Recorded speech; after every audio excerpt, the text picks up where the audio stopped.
Welcome to History with Herodotus, where we embark on a journey through the annals of time, uncovering the secrets and stories that have shaped humanity. Today, we find ourselves at the threshold of one of the most pivotal battles in modern history, the Battle of the Marne, 1914. This epic clash of armies would prove to be a turning point in the Great War, a conflict that would forever alter the fabric of our world. As we delve into the events leading up to this fateful battle, let us begin with the tumultuous summer of 1914. The complex system of alliances and rivalries that had long characterized European politics was on the brink of collapse. The assassination of Archduke Franz Ferdinand, heir to the Austro-Hungarian throne, by Gavrilo Principi, a young Serbian nationalist, would prove to be the spark that ignited the powder keg of war. In the weeks and months that followed, a chain reaction of diplomatic crises and military mobilizations unfolded with breathtaking speed. Germany, bound by treaty to Austria-Hungary, found itself at odds with Russia, which was in turn allied with France. The intricate web of alliances and entangling obligations drew more and more nations into the conflict, until it seemed that all of Europe was ablaze with war fever. As the German army, under the command of Helmuth von Moltke, began its march towards the French border, the French military, led by General Joseph Joffre, scrambled to respond. The French war plan, known as Plan II, called for a bold offensive into the lost provinces of Alsace and Lorraine, which had been annexed by Germany in 1871. However, this plan did not account for the speed and ferocity with which the German army would advance. Meanwhile, in Britain, the government of Prime Minister Herbert Asquith was faced with the daunting prospect of entering a continental war. The British Expeditionary Force, led by Field Marshal John French, was hastily assembled and dispatched to France, where it would play a crucial role in the events that were about to unfold. The BEF's arrival in France was marked by a sense of urgency and uncertainty, as the British soldiers found themselves thrust into the midst of a rapidly unfolding crisis. The French army, with its elaborate uniforms and outdated tactics, seemed ill-prepared to face the might of the German war machine.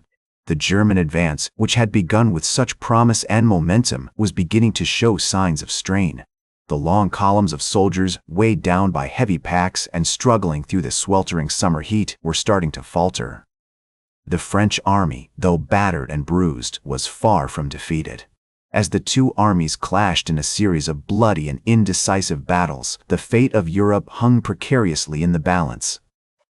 As the German army continued its relentless push towards Paris, the French military found itself facing an existential crisis. The once proud army, with its elaborate uniforms and outdated tactics, was on the brink of collapse. On September 3, 1914, the German First Army, under the command of General Alexander von Kluck, reached the Marne River, a mere 30 miles from the French capital. In a bold and unorthodox move, General Joseph Joffre, the French commander-in-chief, ordered a general retreat to the Seine River, where he hoped to regroup and launch a counterattack.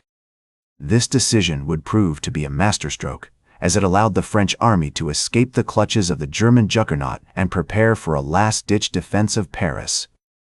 As the French troops fell back, they left behind a trail of destruction and chaos, with burned-out villages, abandoned equipment, and discarded uniforms littering the landscape.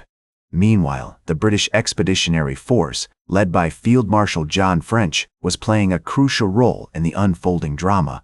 On September 5, 1914, the BEF launched a surprise attack on the German First Army at the town of Mons, some 20 miles north of the Marne River. Although outnumbered and outgunned, the British soldiers fought valiantly, inflicting heavy casualties on the German troops and buying precious time for the French army to regroup. As the battle raged on, the French military began to stir from its slumber. On September 6, 1914, General Joffre launched a counterattack against the German Second Army, led by General Karl von Bülow, at the town of Senlis, some 25 miles north of Paris. The French troops, fueled by a newfound sense of purpose and determination, fought with reckless abandon, pushing the Germans back and creating a gap in their lines. The tide of battle was beginning to turn in favor of the Allies. On September 7, 1914, the British Expeditionary Force joined forces with the French Fifth Army, led by General Louis Franchet d'Espèrey, at the town of Meaux, some 20 miles east of Paris. Together, they launched a series of coordinated attacks against the German First and Second Armies, slowly but surely pushing them back towards the Marne River. As the Germans stumbled backwards, their lines became increasingly disorganized and chaotic. On September 8, 1914, General von Kluck's First Army found itself isolated and vulnerable, with its flanks exposed to attack from the British and French troops. In a desperate bid to escape encirclement, von Kluck ordered his troops to fall back towards the Marne River, abandoning their positions and leaving behind vast quantities of equipment and supplies. The Battle of the Marne was reaching its climax. On September 9, 1914, the French and British armies launched a final, decisive attack against the German forces, pushing them back across the Marne River and ending the threat to Paris. As the dust settled, the full extent of the German defeat became clear. Over 250,000 casualties, including killed, wounded, and captured soldiers, as well as vast quantities of equipment and supplies lost or abandoned. As the German forces retreated across the Marne River, they left behind a trail of devastation with abandoned equipment, discarded uniforms, and the remnants of a once proud army.